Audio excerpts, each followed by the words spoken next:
Bien-aimés dans le Seigneur, bien-aimés qui ne sont pas encore dans le Seigneur, et toute personne qui aura l'opportunité d'écouter ce partage, bonjour et soyez le bienvenu. Le thème de notre partage ce matin sera intitulé « Soumission ou prendre soin ». Bien-aimés dans le Seigneur, comme vous le savez, l'ennemi, le diable, Satan, l'impie, l'adversaire de nos âmes, tente de donner des sens à des mots, tente de corrompre la sémantique des mots pour nous les faire comprendre d'une manière dénaturée, pour nous les faire comprendre d'une manière qui n'est pas du Père bien-aimé dans le Seigneur.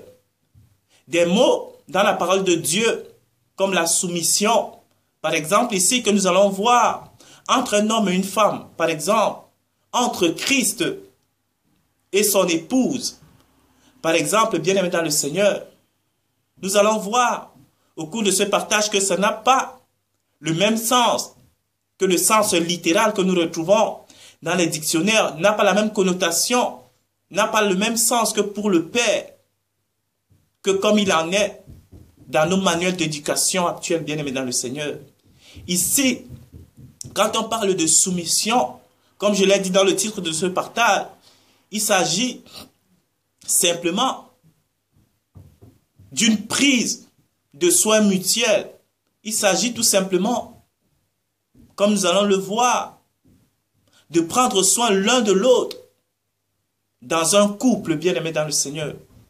Nous allons lire ici, dans le livre d'Éphésiens au chapitre 5, à partir du verset 22, il est écrit « Femme, que chacune soit soumise à son mari, comme au Seigneur, car le mari est le chef de la femme, comme le Christ est le chef de l'Église. L'Église qui a le corps, qui est son corps, et dont il est le sauveur. Or, de même que l'Église est soumise à Christ, les femmes aussi doivent l'être à leur mari en toutes choses. Mari, que chacun aime sa femme, comme Christ a aimé l'Église et s'est livré lui-même pour elle. Je vais directement à partir du verset 29 ici. Car jamais personne n'a haï sa propre chair, mais il la nourrit et en prend soin, comme Christ le fait pour son Église, bien-aimée dans le Seigneur. Quand on lit ces partages ici, on retrouve tout au long de cette lecture une prise en charge mutuelle, bien-aimée dans le Seigneur. Il ne s'agit pas donc d'une soumission esclavagiste, comme les consciences développées ou les consciences libertins du monde veulent nous le faire croire. Quand on parle de la soumission aujourd'hui dans le milieu religieux, ceux qui ne la comprennent pas ou ceux qui taxent du doigt les religions voient directement qu'on veut mettre des gens en esclavage, qu'on veut mettre des gens, ou on veut mettre la femme, s'il faut la pointer du doigt, sous l'esclavage par rapport à l'homme bien-aimé, mais il n'en est pas ainsi. Ici, la Bible prend la femme. C'est comme des paraboles, je peux parler, c'est comme des symboles ici. La femme ici, c'est l'épouse du Christ. Christ lui-même étant l'époux bien-aimé dans le Seigneur. Et quand on voit, même dans le déroulement des choses dans la parole, c'est l'époux, donc Christ, qui s'est sacrifié le premier pour son Église. Donc c'est une relation d'amour véritable. Il a tout donné pour son Église, bien-aimé dans le Seigneur, donc pour son épouse. Et si ici, le Père veut que la femme soit soumise à son mari, c'est pour qu'elle épouse sa nature, qu'elle soit un avec lui. Parce que la Bible dit que quand l'homme et la femme s'unissent, ils deviennent une seule et même chair. L'un et l'autre, il n'y a plus de différence, bien aimé dans le Seigneur. C'est la soumission, c'est juste pour que la femme, l'épouse, puisse être capable de revêtir, de ressortir la nature de son époux, de ressortir ses vertus, ses attributs, tout ce qu'il a. Que sa femme soit capable de les ressortir également, bien aimé dans le Seigneur. C'est ça, le sens véritable de la soumission ici. C'est de se donner entièrement à son mari, à son époux, qui est Christ. La femme doit s'abandonner totalement à son époux, qui est Christ. Qui lui-même, avant la femme, s'est donné entièrement. pour le salut de cette femme, la bien-aimée dans le Seigneur. Et même dans la suite, parce que certains s'arrêtent souvent au niveau de la soumission de la femme. Mais la Bible dit ici, au verset 29 que j'ai lu, et si on lit même bien avant le verset 29, on dit que Marie, aimez vos femmes comme votre propre chair, comme votre propre corps. La femme est pour l'homme, son propre corps, sa propre chair, comme je l'ai dit, il devient un. Ils ne peuvent plus être séparés. Ce que la femme est, l'homme l'est aussi. C'est ça, le mystère du mariage. Le mariage, ce n'est pas deux, c'est un. C'est deux qui deviennent totalement un.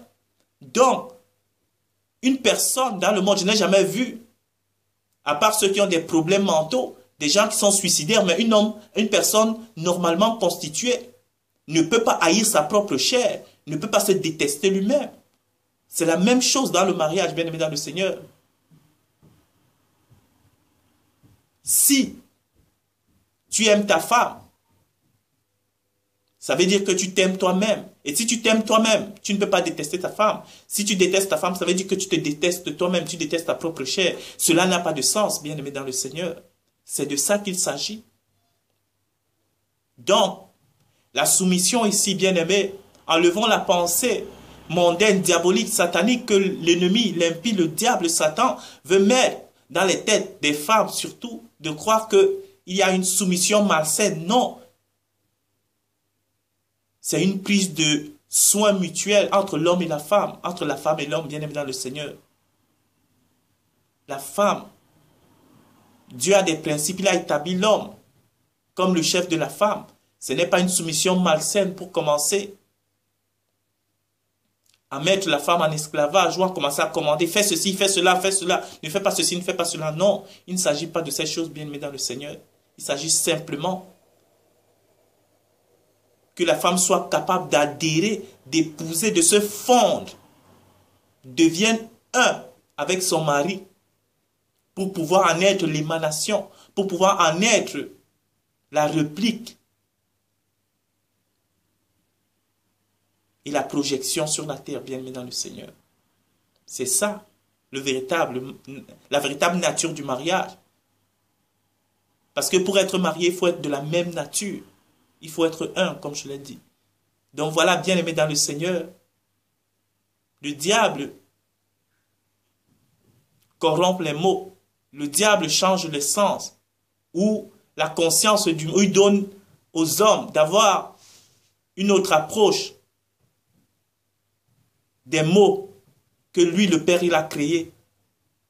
Mais lui seul connaît la définition des mots. Lui seul sait le sens qu'il veut donner aux mots quand il les emploie, bien aimé dans le Seigneur. Et soumission, dans le sens de la parole aussi, n'est pas une soumission par rapport au rapport de force ou par rapport à la dictature, par rapport au commandement. Non. C'est une soumission d'amour véritable pour pouvoir faire de deux, de l'homme et de la femme, du mari et de sa femme, un, bien-aimé, comme Christ est devenu un avec son épouse, qui est l'Église. Donc voilà, soyez bénis et merci d'avoir pris de votre temps pour écouter ce partage et à la prochaine.